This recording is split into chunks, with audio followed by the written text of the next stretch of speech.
नानक नाम जहाज है,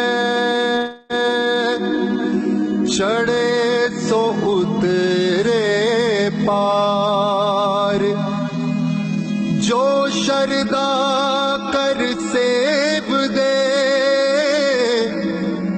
गुर पार उतारन हार।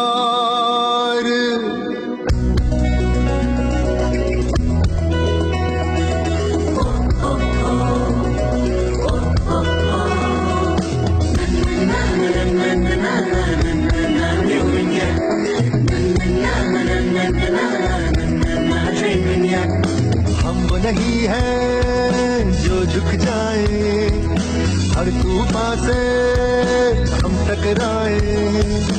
हम वो नहीं है जो झुक जाए, हर तूफान से हम टकराए।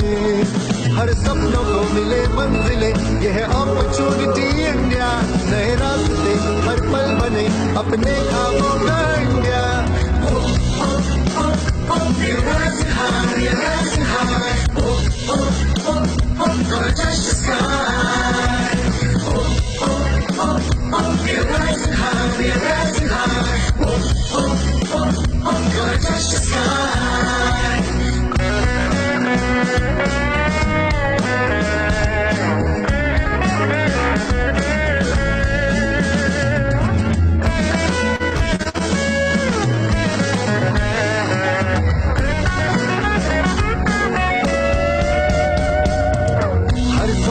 पंख दिलाए, उंगली से मुट्ठी बनाए।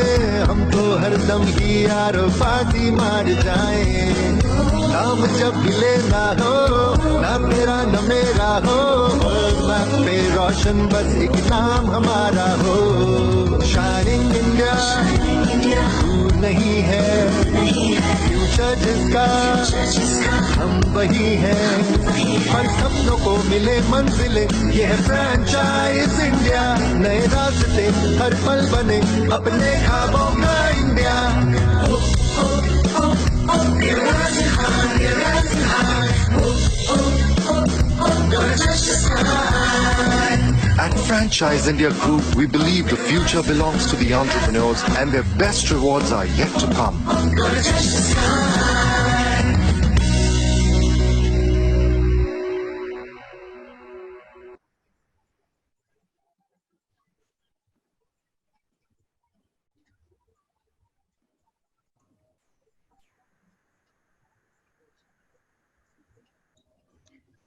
Thank you so much, Dheeraj, for the lovely motivational message as well as video. Dear friends and families who have joined us today, we welcome you to the 42nd episode of Business Opportunity with Chai, a webinar series. I would request Anirudh if we can go just one slide up.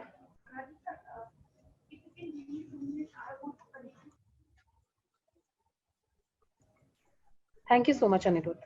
So we welcome our panelist Gaurav Maria sir, Chairman Franchise India Group, and we also welcome Sonia ma'am, our MD Franchise India Brands Limited. She is the director at Remax India also.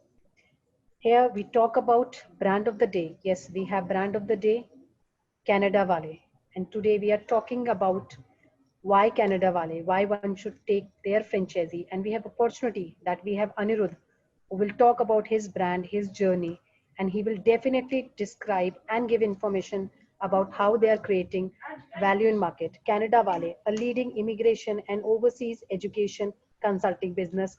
They already have presence in 4 continents and at different 9 locations. So welcome to the webinar, Anirudh. Over to you to share your journey. Thank you so much. Thank you so much for the lovely introduction, and very good afternoon, ladies and gentlemen. Thank you so much for taking time and visiting this webinar today. I'm sure you will get something out of it. So let's start with the presentation now. First of all, I'll introduce you to the brand CanadaVale.com and our value proposition. So CanadaVale.com, as you know, is a leading immigration and overseas education consultancy with presence over in all the 4 continents. So we have our offices in Canada, in India, Cameroon, Nigeria, Ghana, Oman, and UAE.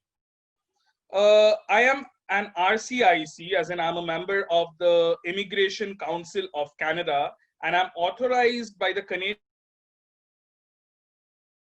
advise on Canadian immigration matters.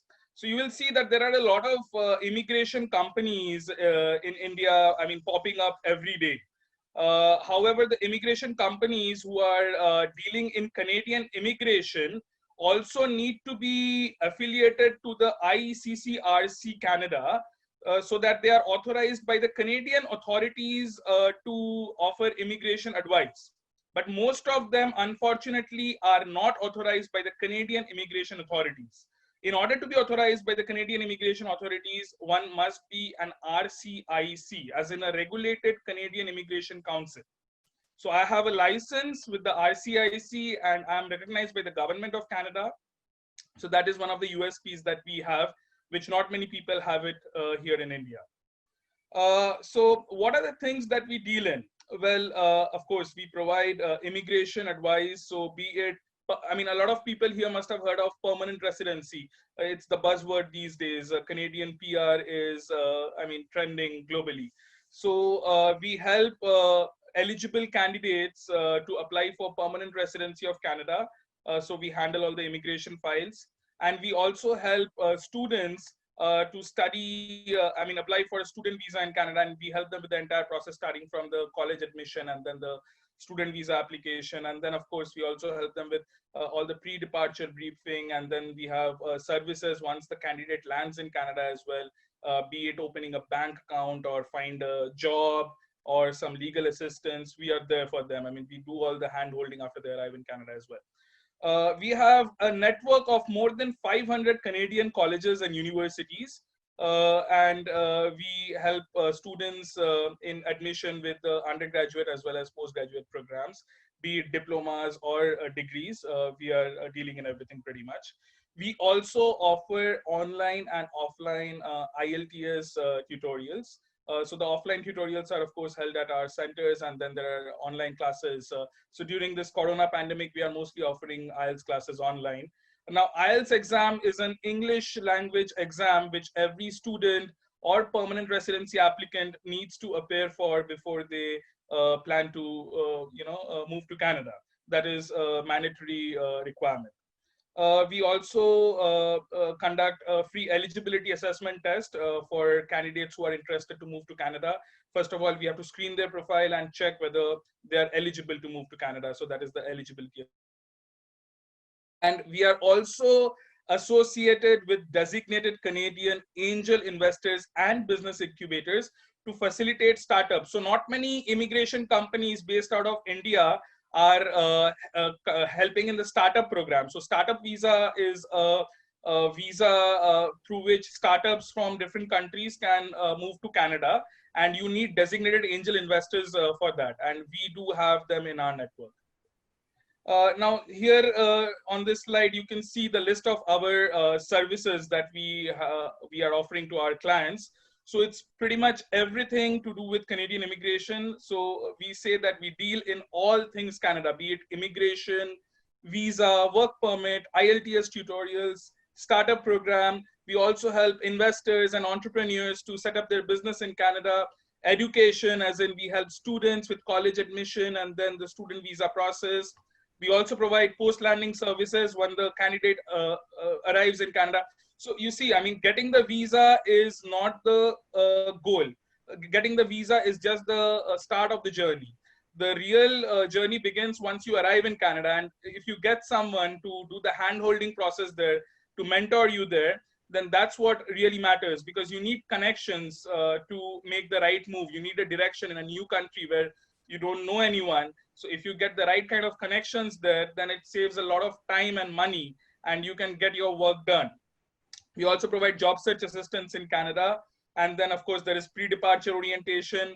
We also help in spouse sponsorship. So for people who move to Canada when they want to bring their spouse along with them, we also help them to facilitate the spouse sponsorship process. And then, of course, there is super visa for other family members like parents and grandparents. Well, now we will discuss why Canada. I mean, there are so many countries, developed countries in the world, which you can choose as your second home. Why Canada in particular? So Canada has one of the highest standards of living globally. I mean, it's a country with excellent living standards, and the crime rate is also very low, and people are overall very happy. So Canada ranks pretty high in the happiness index as well. It has all the facilities that a government can offer. It is also a very diverse country, wherein people come and settle down from pretty much all corners of the world, and it's also very economically progressive. It's growing at a very exponential rate, and the government also offers free healthcare to permanent residents. And there are also grants as far as higher studies are concerned till class 12th, as in secondary and higher secondary education. It's completely free for permanent residents. Now, the Canadian Immigration Ministry has announced that Canada needs 1 million immigrants in the period between 2018 and 2021. So that means they need more than 3 lakh skilled immigrants per year. Now, there is a criteria, when they say skilled immigrants, there is a criteria. So we need to assess every profile. I mean, you get points based on your education, age, English language proficiency, and number of years of work experience. So every candidate needs to be assessed whether he or she is eligible or not. That's what we do. And then we can process their files for permanent residency of Canada. Reason being, Canada is, Canada has an aging population. So 1/3 of the population of Canada is nearing the age of retirement. So they need more and more skilled professionals to contribute to the economy. So that is why they are welcoming people from all over the world. Now, if we look at the city of Toronto, which is pretty much the commercial hub of Canada, it has created more jobs last year compared to San Francisco, Seattle, Washington, DC, and the entire Silicon Valley put together. So Toronto is the new upcoming place where the new Silicon Valley will be based out of. That's what the trend is saying. Now let's look at why someone should study in Canada. I mean, there are other countries like Australia, UK, US, then why Canada? So first of all, if you study in Canada, the students get the opportunity to obtain permanent residency of Canada after completion of their studies and working there for a couple of years. Canada is also ranked internationally as the best place to study, work, and live. And it has world-class academic standards which are recognized globally. It's cost-effective. It's more economical compared to the UK, US, and Australia. Students can also work part-time while they're pursuing their studies. Canada is also home to some of the top-ranking universities in the world. And the employment rate in Canada is high. So 90% of the students get a job within 6 months of their graduation from a Canadian university or a college. And they also get a work permit, and they can apply for permanent residency. Most of the other countries like UK, US, they usually have to come back to India, and then they have to apply for a work permit if they want to study in Canada. If they want to work in that particular country, be it US or the UK. However, in Canada, while they are within the country, they can apply for a work permit once the study program is completed, and eventually they can also obtain permanent residency in Canada. So they can settle there for good and avail of all the good facilities that the government has to offer. Indians surprisingly account for over 1/3 of Canada's international students. Now, this is as per the data provided by the Canadian Immigration. So, which is a very high number. So, people don't really miss their home. Indians especially, if they study in Canada, because 1/3 of Canadian students, international students in Canada, is comprising of Indian students. Now, let's look at some data here. So as per this data, again published by the Immigration Authorities of Canada, in 2019, from India alone, there were 219,000, so close to 220,000 students from India alone in 2019. And then The second country is China, which is only 1,41,000. So Indian students are pretty much dominating in Canada. Now let's look at some of the benefits of Canadian permanent residency. We have been talking about permanent residency so long. Now let's look at the benefits. So first of all, a Canadian permanent resident is entitled to free healthcare in Canada for himself as well as the entire family. And then the candidate also gets basic pension from the Canadian government if he or she retires after working there for a couple of years. There is unemployment insurance. There is access to subsidized education. The PR can also sponsor other eligible family members to be permanent residents of Canada. And the PR enjoy the same protection as a Canadian citizen in Canada. So the only difference between a Canadian citizen and a Canadian permanent resident is that a Canadian citizen holds a passport and right to vote in Canada, which a PR doesn't. But apart from that, the rights and the facilities that a PR enjoys in Canada is similar to what a citizen in Canada gets to avail of. Now, PR in Canada can also apply for Canadian citizenship after staying in Canada for a period of 3 years in an overall period of 5 years. And PR is also entitled to other social security services and benefits, like if he or she loses a job or is below the basic income level, then he or she can avail of other benefits from the government like social housing and other allowances. There is childcare allowance for every child. A PR gets about $700 per month. And a PR can live, work, do business or study anywhere in Canada, in any of the provinces. Now let's look at one of the charts which talk about the number of PR based on the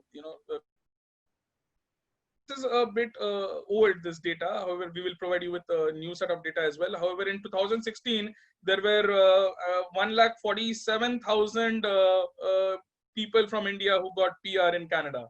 So every year, there are about 1 lakh to 1,50,000 Indians who move to Canada to obtain permanent residency. Now, the numbers are so huge. We need to understand that every year there are more than 2 lakh students, from India who go to Canada to study. And again, there are more than 1 lakh people who obtain permanent residency of Canada. Now, and the number of applicants are much more because not every applicant is getting the status of a student or a PR. So the market is huge. That's what convey here, that from India, if we put the students and the PR applicants together, more than 3.5 lakh people are moving from India to Canada every year. So the market is enormous. It's huge. Now let's look at business immigration. What are the opportunities for entrepreneurs who want to move to Canada? So Canada nurtures entrepreneurship, and it has a very good tax system, again depending on the sector that we are talking about. And Canada is also home to 3 of the most desired cities to live in the world, namely Toronto, Vancouver, and Calgary. Very conducive environment for businesses, and the government also has a lot of grants for and people who want to move to Canada and run their business there, they can obtain permanent residency easily along with all their family members. So we also deal in business immigration. Let's look at some facts and figures quickly. Now, US employers have stated that everyone wants a piece of Canada. The Canadian dream is quickly replacing the American one. Like I mentioned before, Canada needs more than 1 million immigrants in the next 3 years. And more American companies are moving to Canada in search of tech talent because the immigration laws are more favorable in Canada compared to the US.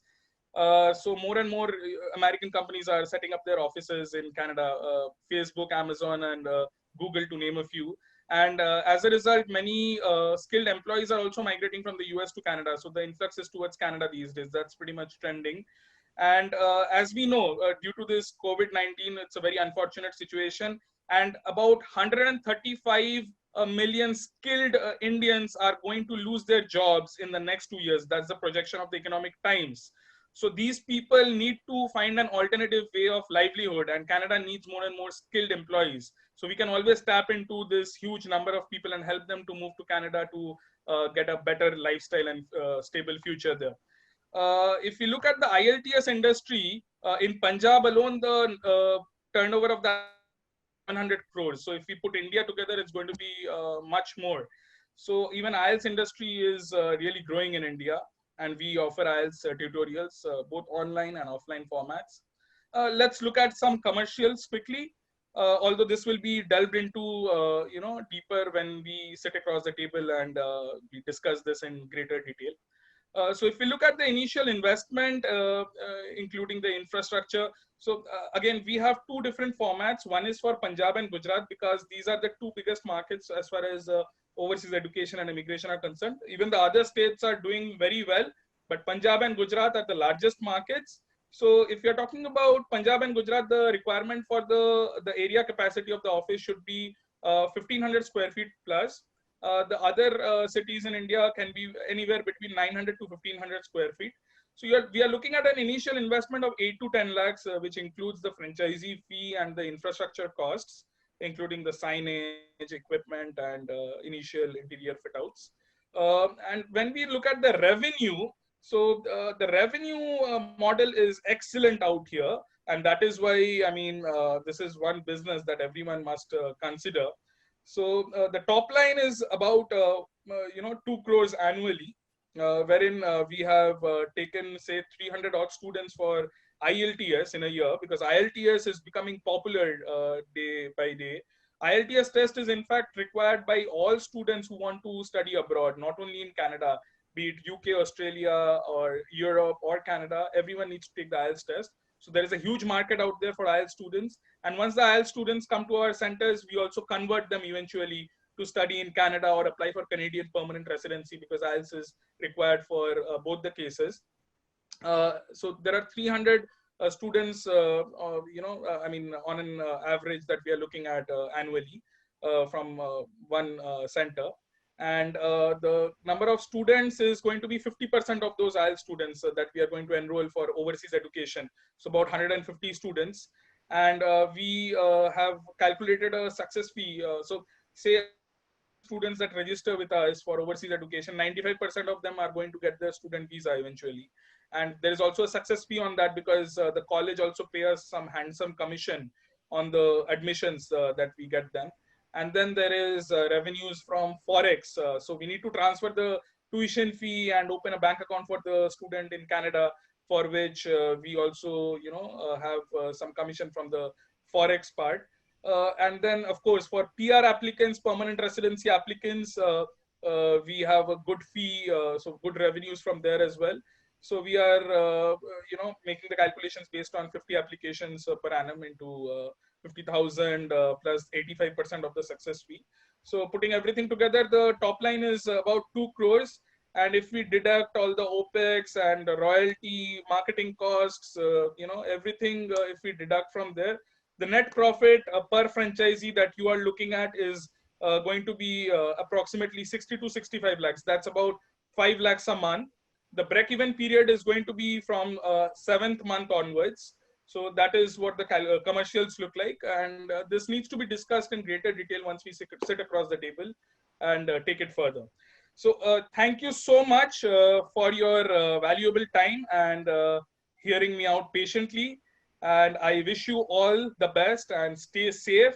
And we are going to overcome this corona period really soon. And immigration and overseas education is one business wherein, once the student or the PR applies, the application takes about, say, 4 to 5 months. So, people are applying even now because they are going to travel sometime in September or October, or maybe, early 2021. So this is a business which is not that much affected by corona, and people are doing everything online. We are processing their files online because ultimately they're going to travel early in 2021. So thank you so much, everyone. Over to the host. Thanks a lot. Thank you, Anirudh. Thank you, very well, valuable. And I think before we start, I think we would like to know a little bit from your own background. I think it's very important because you share that very few people are qualified to really do this, because there is in the business of immigration, I think quality advisors are missing.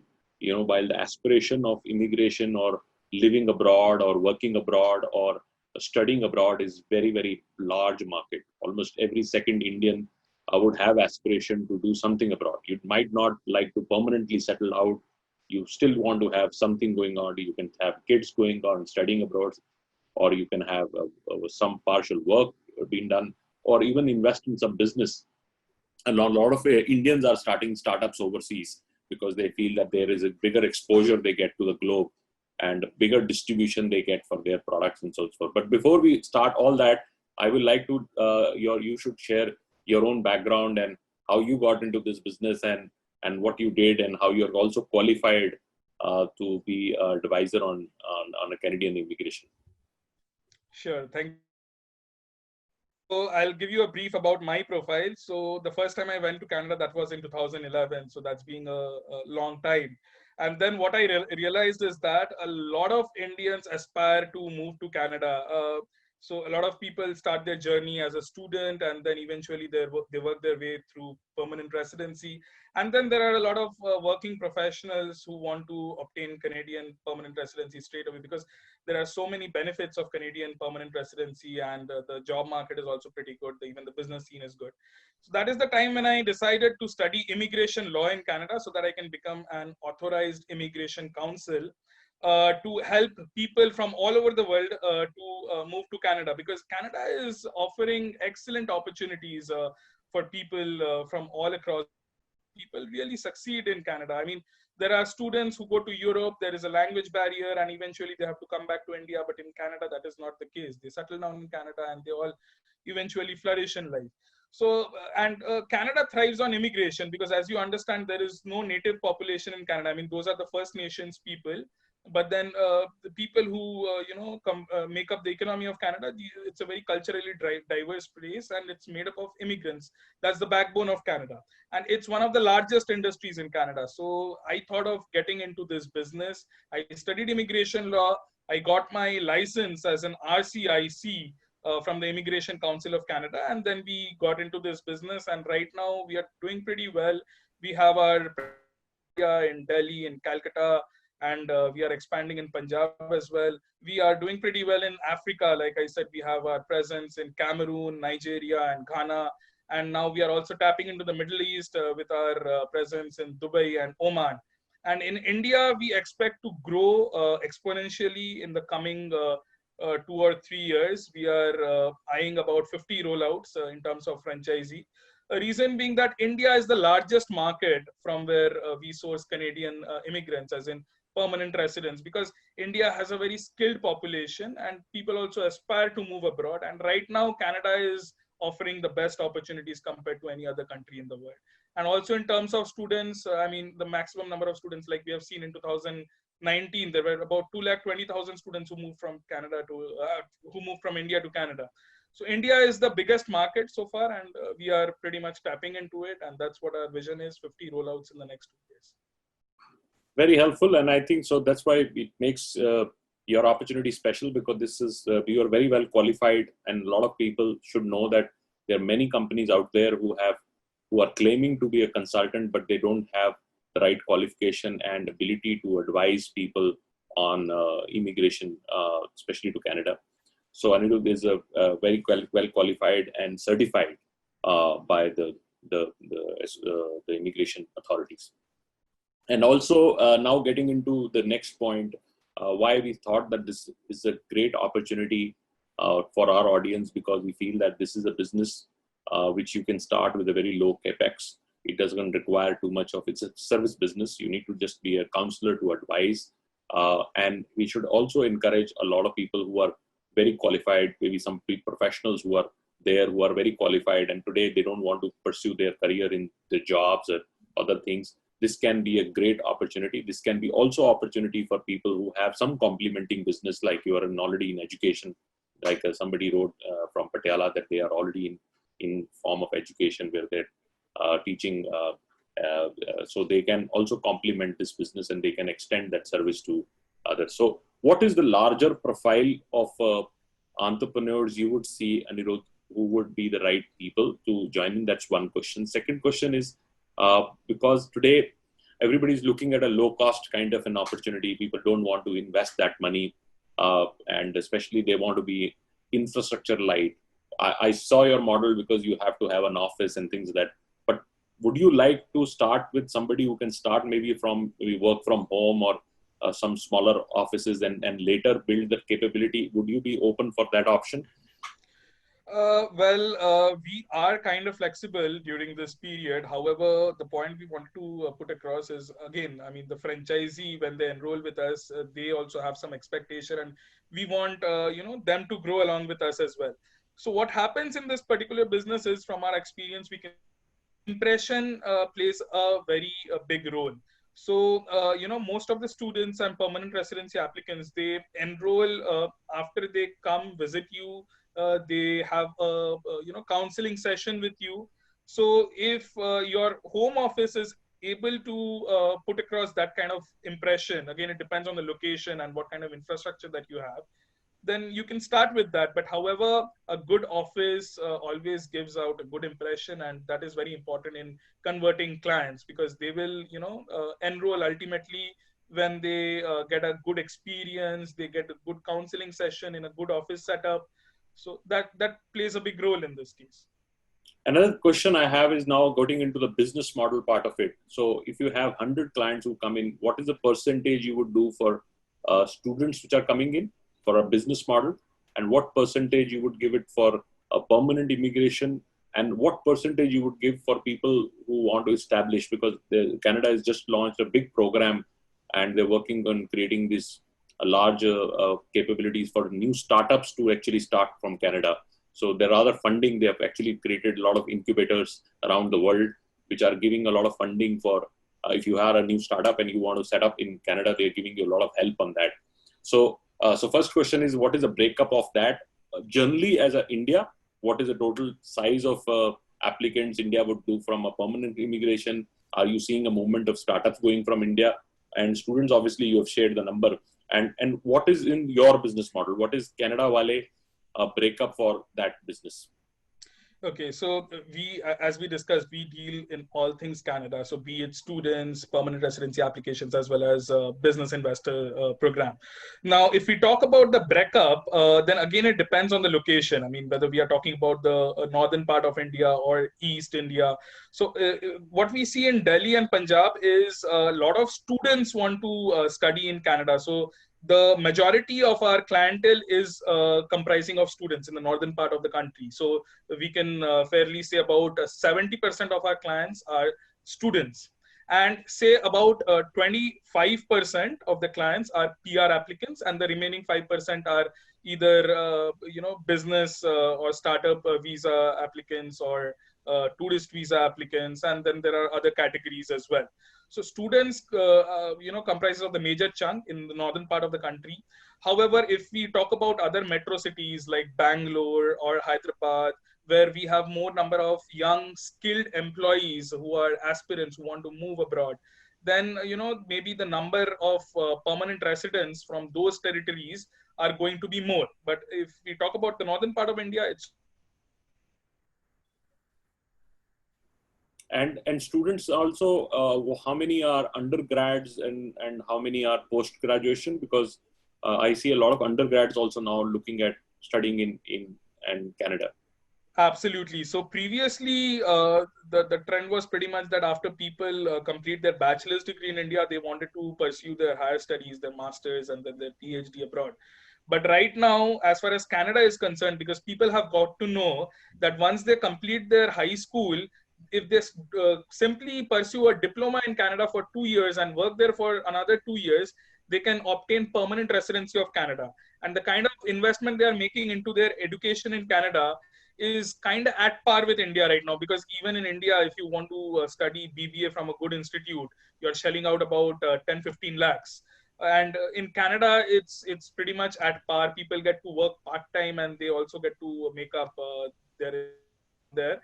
And after 4 years, they are at the age of 22, they are a permanent resident in Canada, which is, they're already settled in their lives at the age of 22, because after that they can get into a good job in Canada, they can set up their own business.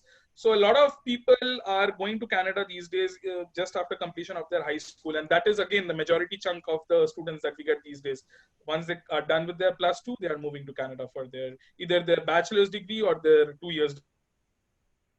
And one more question I would have, and then I'll pass it on to Sonia. In these relationships where a lot of people are there in education abroad and things do you have some kind of exclusive relationships with these universities or colleges, or you just work on a case-to-case basis? And because you specialize only in one country, and there are a lot of other players in the market who are working on study abroad, and they do Europe and US and Canada and other markets, so they obviously offer more options. But you, because you're a specialist on Canada, do you have some exclusive relationships?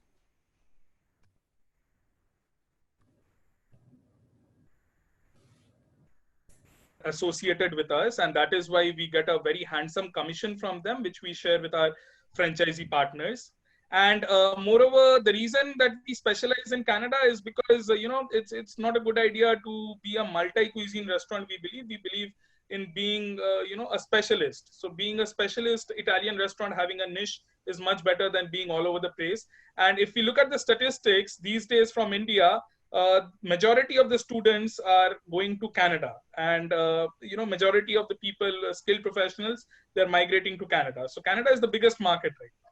And how many students would Canada Wale would handle in a year, and what margins you normally would get per student to be shared with our franchisees, with your franchisees?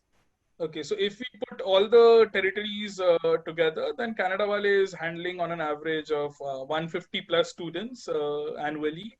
And the kind of margins that we are talking about is, again, depending on the college or the university, because we have a different kind of agreement with all the different colleges and universities.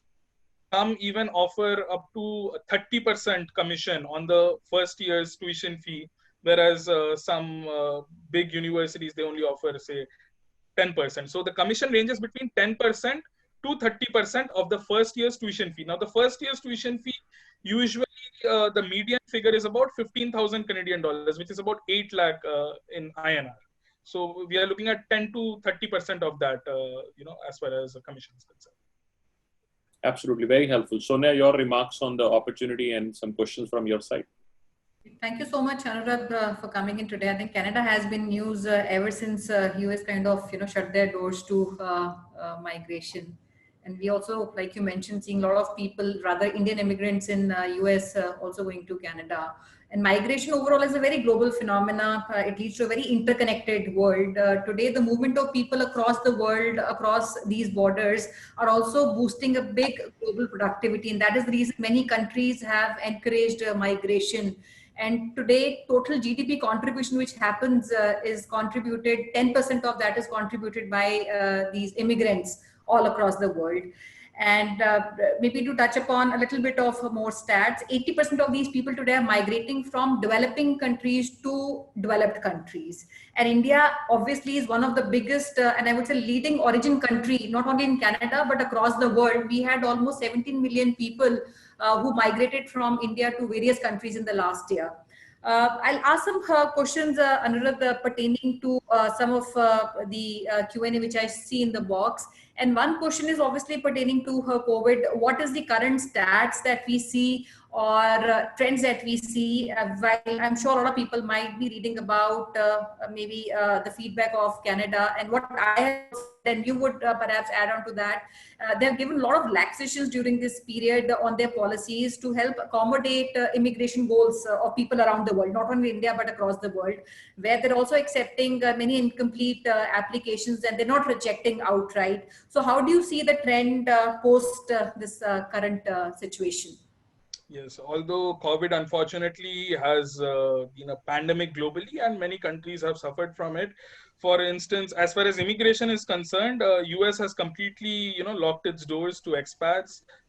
Even Australia and New Zealand, for that matter, they have almost locked their gates. So they are not taking in any more expats.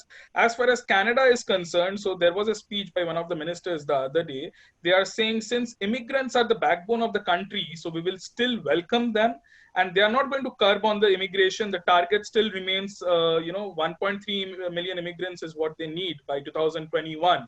And moreover, it's such a benevolent country, even for the new permanent residents and people who have already obtained permanent residency in Canada. If they have lost their job during the COVID phase, they are offering $2,000 to every permanent resident in Canada, so that they can at least take care of their basic necessities.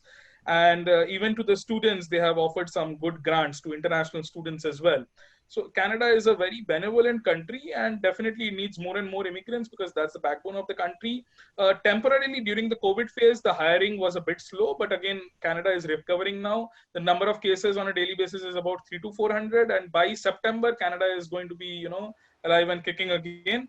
And talking about, the student visa, it has become a bit more lenient. So now it's the right time to apply. A lot of colleges and universities are offering very good scholarships. So if students are applying at during this time, they will be able to avail of very good scholarships, and the student visa process is also much more lenient now. So, so this is the right time to apply, pretty much. Yeah, that's what we have been reading too. I think it's a good opportunity for a lot of, because they're also accepting applications which are not fully complete. Another question, Anurag, which I want to take is, because you also run outside India, there are countries. I have a question from one of our prospects at the webinar, who wants to know if Bangladesh or any other country outside, maybe if that is something you want to answer, you would be open for awarding a franchisee outside India, is one of my questions. And second, if you can also talk about your own infrastructure in Canada, because you have obviously one office in India, but how are you, because you mentioned you have some tie-ups in Canada with universities, but how do you do that? Do you have people out there in Canada, your own infrastructure in Canada? How do you support all that? Absolutely. We have our own office in North York, and that is where I sit. So I keep traveling between India and Canada because we have businesses everywhere in Africa as well. So we have our own office in North York, and we also hold, seminars there for clients and students. Once they arrive in Canada, we hold some events so that we can give them some kind of orientation and any help that they require from us. So like I mentioned during the presentation, that we are there to hold your hands once you are in Canada, and we are there to mentor you, and we are there to see to it that you actually get settled down in Canada. So moving in Canada is not the goal. The goal is to succeed in Canada, and that is where we come into the picture all through till the time you settle down. And talking about franchisees in other countries, definitely we are open to international opportunities as well, since we have our presence in the Middle East and Africa as well. Bangladesh is a huge market. So, Bangladesh, there are a lot of students from Bangladesh who are moving to Canada these days, and all the big universities also have Bangladeshi communities these days. There is a street in Toronto which is called Danforth Avenue, and that street is full of Bangladeshis. You get to read, Bangladeshi fonts there. So Bangladesh is a huge market, and we are pretty much optimistic about it. And if there is someone who is interested to, have a franchisee there, we can have a further discussion regarding it. Sure. Anurag, now based on the kind of operating expenses, I have one question which is asked: what kind of staff requirement do we have in a center of Canada Wala? How many people does it require? Okay, that again depends on the territory. I mean, which city or state that franchisee in, because talking about Punjab and Gujarat, the centers are going to be bigger because the market is huge. So see, a minimum of 3 employees are required, because one needs to be the counselor, and there needs to be at least 1 telecaller to handle all the leads, and there needs to be a dedicated IELTS instructor. So a minimum of 3 employees is what we are looking at. And if the center is bigger in size, then we are looking at, at least 5 to 6 employees. So these things, yeah. Okay, and because because the franchisee himself will come with some kind of capabilities, and he can replace a lot of other jobs for which he need not hire other people. So do you see that as an answer to the resources at the center? That depends on the profile of the person. So if the franchisee owner is, qualified to handle such capabilities, then definitely that can be discussed once we get across the table. Okay. All right. Okay. Also open for some master franchise opportunities. If somebody comes from a full state and develops this, because a lot of people also can see our multi-unit franchise, because if say you're running some service business and you want to integrate your piece also and utilizing their current infrastructure, and so would you be open for a master or a multi-unit? Absolutely, why not? I mean, if someone wants to do that, we can I definitely think that there's a discuss good that. opportunity in a lot of underpenetrated markets like Northeast. Absolutely. So Punjab and Gujarat and some Hyderabad are probably the one of the largest concentration for immigration and so on and so forth. But a lot of underpenetrated markets are there. East is very underpenetrated, where the aspiration and for going abroad is still there. But because historically immigration was done in these 3, 4, 5 states big time, so they have actually a lot of consulting firms have also mushroomed in these in these territories. So I feel that there's a huge opportunity in UP, MP.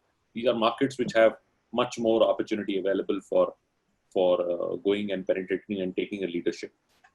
Absolutely, these markets are entirely untapped, and as we know these days, Middle India is the real India, and there are a lot of aspirational people from these, tier 2, tier 3 cities and towns, and people are skilled there. They are highly educated, and they have the skills required to qualify as a student or a permanent residency applicant for Canada. So definitely, we are open to master franchisee options in these particular territories. Ruth, I have a question which I'm sure a lot of other people can also benefit from, is from a gentleman from Bombay, Roger Mirinda. He is looking for Bombay. So we are obviously open for Bombay. That was his question. And the second is because he seems to be in some business which he's running. He wanted to know if he could use his existing office or a premise to also start Canada Wala. Is that option? Well, yes, that needs to be discussed. So we need to take a look at that particular location. Where is it located? What is the kind of square feet area? And of course, some interior fit outs needs to be done so that the branding can be done properly. So if it is a decent enough office which meets our requirements, and along with the interior fit outs, that can be made into our Canada Valley office as well. That can be arranged for. Yeah. You mentioned about 70% of people going to Canada are students. So I have a question regarding what kind of courses these students opt for is one question which I have. I think STEM is one of the courses, one big category which people opt for. So I have Mr. Siva Kumar. He wants to know which are the categories students are applying for, which is the biggest of all. Okay, that's a very good question. So biggest of all would be business administration. A lot of people are opting for business administration because most of the jobs are in that particular sector. And then there is IT. So be it big data. Big data is huge in Canada these days. And then a lot of people are also opting for hospitality management, because hospitality industry is also booming in Canada.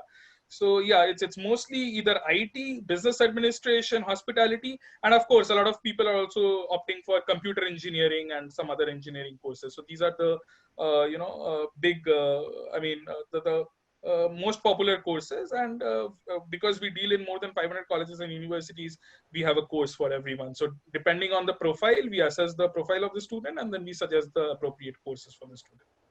And one more thing that we do is, which not a lot of consultants do, we also give them a fair idea about the job market in Canada. So we do a counseling with each student, and we tell them, which course is going to help them to settle down in Canada in future, obtain a PR, and get a decent job for a good living in Canada. Okay, great. Anirudh, I was looking at more questions that perhaps could be answered. I have master franchise questions. We have taken that up, and we can rather do one-on-one with the people. And there's some cities like UK, which is Uttarakhand. People want to know if we are open for those locations.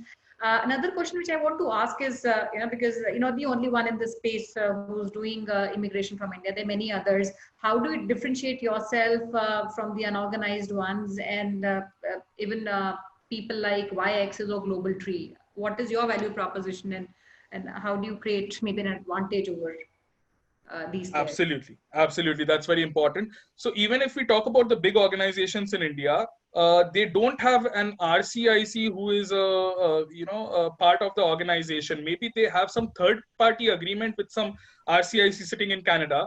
How it works is not all the clients consulted by the RCIC, because that is just a third-party agreement that these companies have with an RCIC sitting in Canada, which is more like a showpiece. And the RCIC doesn't even know about all the clients that these companies are taking care of.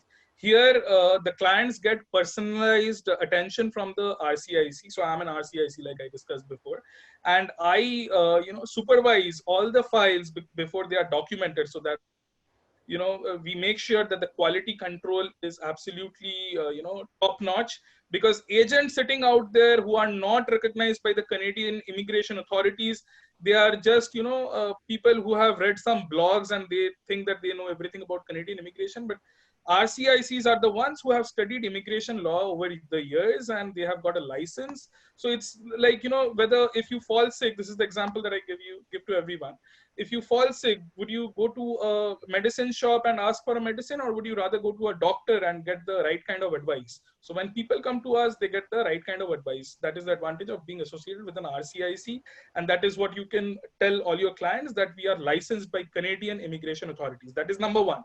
Number two is talking about post-landing services. So most of the companies who are here in India, they are just, processing the visa, and then they forget the client. After the client arrives in Canada, that is where the real journey begins.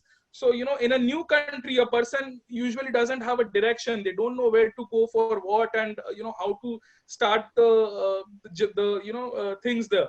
So we help them with everything, starting from finding a job, getting a good accommodation there, applying for the driver's license, opening a bank account. So they are not alone in a new country. We are there to mentor them until they settle down in Canada. Okay. And Ruth, while we talked about the annual revenues or the potential from a center, what kind of operating cost we have at the outlet is one of the last questions which I am seeing by one of our investors. What Okay, kind of so yeah, I will just give you a ballpark figure right now, because these things have to be discussed across the table when we take it further. There is a proper Excel sheet which we need to look into. So see, the OPEX also, I mean, there are multiple things which we look at here. There is marketing, there is rent, staff, office expenses.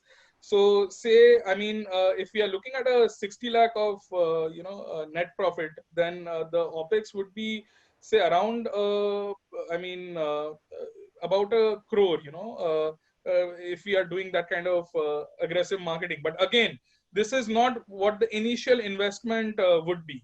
The initial investment would be between 10 lakhs, and then you will be pretty much rolling out the revenues. I mean, once you generate the revenues, you keep a fraction of it as your net profit, and the remaining you further roll out in the business to expand further for marketing and other expansion possibilities. Okay, Ruth, I'd like to take this because there's some people who are also from maybe tier 2 and in certain cases 3, and they want to understand if the franchise fees or investment, so to say, for them would be considered if they take into these locations. Okay, yeah, I mean, definitely these are things that need to be discussed when we take it further. So I mean, those negotiations are possible once we get to understand their potential, and what is the kind of location that they will cater to, and what is the kind.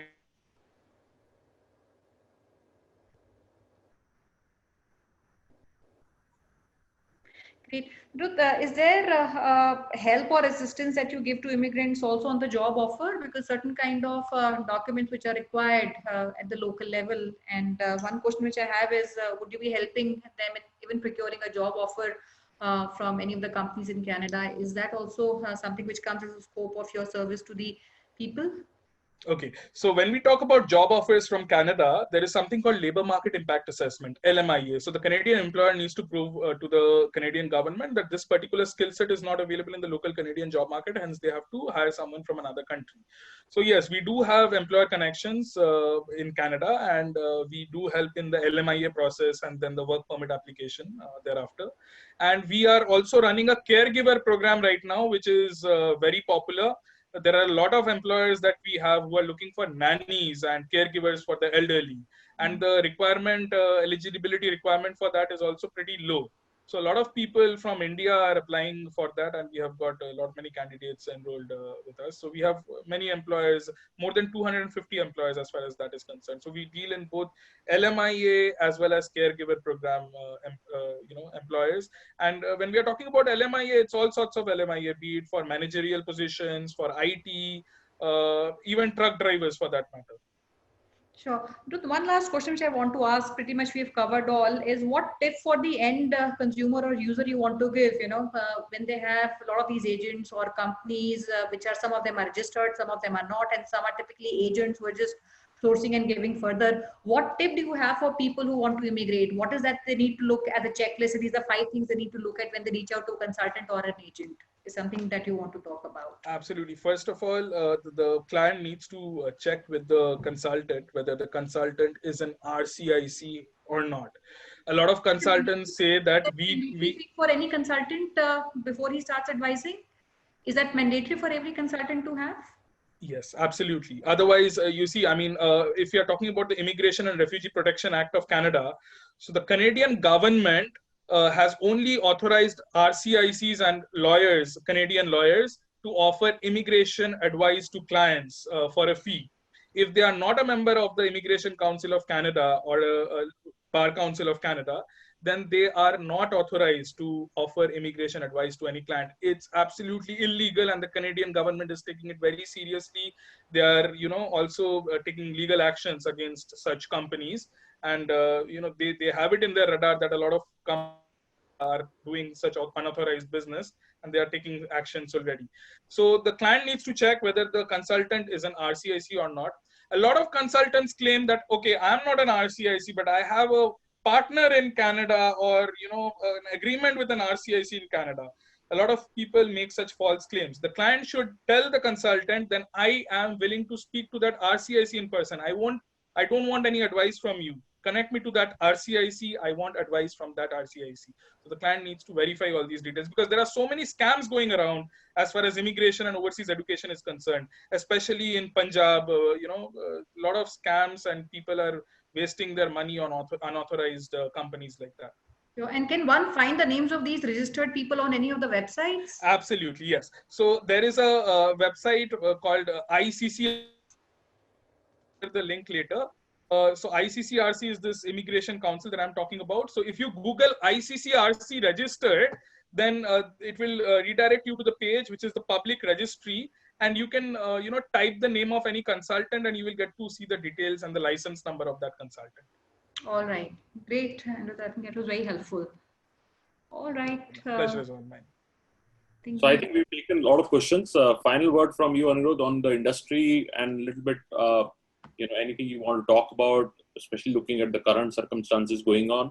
While we see this is a huge opportunity, and I think post this all settling down in 2 to 3 months, I think Canada immigration would rise, and Canada would take this as an opportunity to open their doors more. And this year, I think, even next year, I think even more the student base would go even higher, because people would trust on their capabilities, and they have actually, as a country, also handled everything very responsibly. So we feel that there is a huge opportunity, and that's why we invited you. So over to you, Anirudh, and then Sonia, your viewpoints. Yes. So, I mean, talking about the COVID situation, although it's very unfortunate that, more than 2 million people are going to lose their job, and a lot of people have already lost their jobs. Now, these are all skilled employees, and they are pretty much qualified to apply for Canadian permanent residency. So we can tap into this market who are losing these jobs during this COVID phase, and we can help them in applying for Canadian permanent residency, because Canada is going to be stable after the COVID as well, because the government has assured the economy is pretty stable, and right now they have the situation under control, unlike the US. And these days, apart from Canada, all countries have curbed immigration. I mean, be it US, Australia, New Zealand, after COVID, all countries will curb on immigration. However, Canada is going to be the only country which is going to welcome immigrants with open arms. So this is the right time to get into this business. And moreover, like I said, I mean, this process, it's not an overnight process. I mean, be it students or permanent residency applications, they come, they register with us, and then we process their file. So it takes good 4, 5, 6 months for the process, depending whether it's a student or a permanent residency applicant. So, if they apply now, they will be able to move to Canada, say in early month. So, I mean, we can definitely, start it right now, start talking to the clients now, talking about from the perspective of the franchisee, and, get them enrolled. So it's not that right now the international borders are closed. So what will happen? So we are talking about 4, 5 months down the line. So Canada will again start international flights and open their borders by July or max August. That's what we hear. So yeah, we are good to go. And the investment is also, it's an asset light model. It's a service industry. So there is not much of an investment here, and the revenues are pretty good. The break-even time we are looking at is 6 to 7 months, and we are looking at a monthly net profit of say 5 to 6 lakhs, which is pretty good, I guess, talking about a franchisee point of view. Thanks, Anirudh, so much. One question, which came from your annual, what is the gestation time for people, because by the time they get admission, go, and by the time these people get their commission or revenues coming in, what is the minimum gestation time one franchisee should be ready for? Okay. So very good question, because we have multiple sources of revenue. So first of all, let's start with the IELTS classes. So IELTS classes, you charge the fee from the student upfront. Okay. So there is no gestation time as far as IELTS classes are concerned. Even for permanent residency applicants, as in skilled workers, people who have a bachelor's or master's degree and a couple of years of work experience, if they want to apply for permanent residency of Canada, again, the fee there is upfront. It's charged in 2 installments. So the fee is 1,20,000, 60,000 advance, and 60,000 once they get their invitation to apply. So even that is upfront.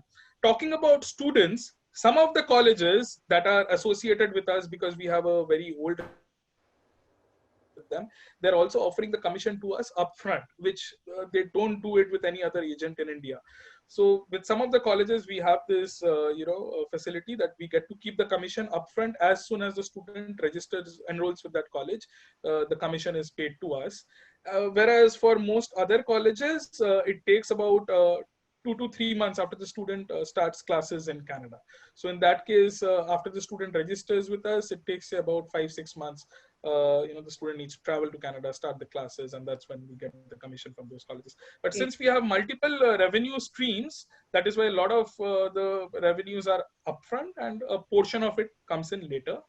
And if we are talking about a break-even period, then we are looking at 6 to 7 months by the time we,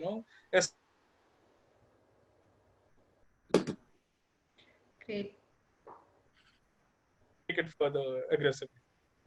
Thank you so much, Anirudh. I think you've answered almost everything, and very detailed description and insights. And I personally feel Canada is one of the biggest markets, especially for India, always growing. Even before the lockdown started, until April, they had the biggest number of PRs, close to 24% PRs, which Canada had came from India. So it's a great opportunity, and we see this business growing in the coming time. Wishing you all the best, Anirudh. Thank you so much. Pleasure is all mine. Thank you.